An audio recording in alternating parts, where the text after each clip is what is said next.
Beats of spiritual stories की सभी videos को देखने के लिए सब्सक्राइब करें और बेल आइकन पर प्रेस करें।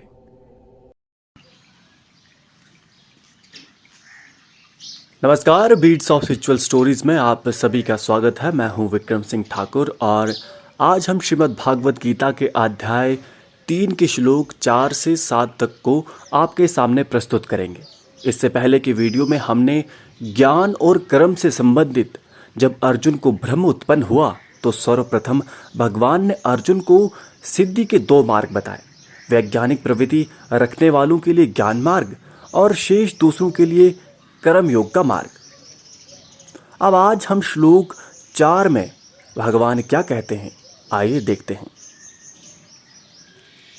मनुष्य ना तो निष्क्रिय होकर कर्म के बंधन से मुक्त हो सकता है और ना ही कर्म को त्याग कर सिद्धि प्राप्त कर सकता है। इस श्लोक में भगवान श्री कृष्ण ने स्पष्ट किया कि बिना कर्म के तो कुछ भी संभव ही नहीं है।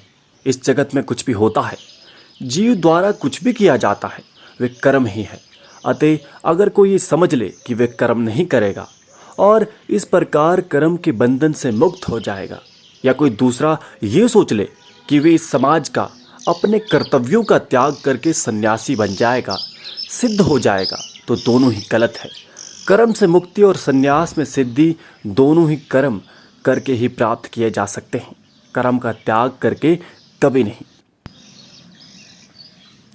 श्लोक 5 में भगवान श्री कृष्ण कहते हैं, निसंदेह कोई भी जीव क्षण मात्र भी बिना कुछ कर्म किए नहीं रह सकता, क्योंकि प्रत्येक प्राणी प्रकृति जनित गुणों द्वारा कर्म करने के लिए बाध्य है। भगवान ने कहा कि कर्म तो भौतिक जगत की एक मूल प्रक्रिया है। प्रकृति और जीवित जगत कर्म के अधीन ही परिवर्तित हो प्राप्त होता है। ईश्वर द्वारा निर्मित प्रकृति नियमों के अधीन गुणों का परिवर्तन होता है और इस प्रकार कर्म होते ही हैं। कोई चाहकर भी कर्म किए बिना नहीं रह सकता। जीव हर पर कुछ ना कुछ करता ही है, चाहे वे खाता है या नहीं खाता है, चाहे वे सोचता है या नहीं सोचता है, चाहे चलता है चाहे बैठता है, चाहे सोता है, सब कुछ कर्म के अधीन है। यहाँ तक कि जीव का सांस लेना, पाचन, उत्सर्जन आदि भी कर्म है। इसलिए कर्म ना करने का तो कोई विकल्प ही नहीं है। इसलिए चाहे कोई भी ज्ञान योग, साख्य योग या चाहे भक्ति योग का पालन करे, कर्म तो करना पड़ता है।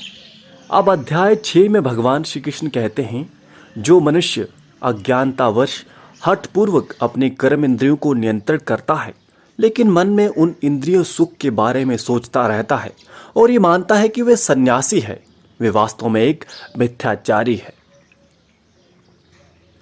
श्लोक 7 में भगवान श्री कृष्ण कहते हैं, किंतु हे अर्जुन, वही दूसरा वे मनुष्य जो अपने मन को नियंत्रित करता है और कर्म इंद्रियों को अनासक्त होकर फल की कामना किए बिना कर्तव्य में लगाता है, वे निश्चय ही श्रेष्ठ है।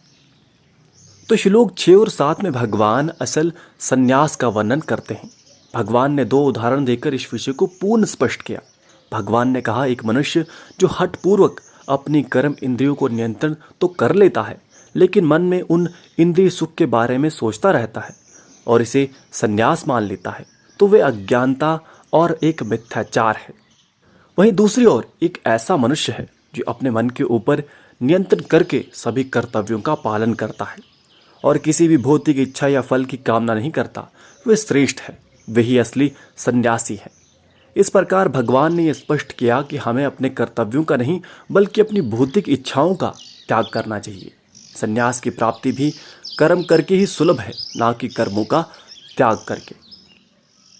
मित्रों, श्लोक 7 से आगे के श्लोकों को सुनने के लिए हमारे चैनल को सब्सक्राइब जरूर करें। धन्यवाद। जय श्री कृष्ण।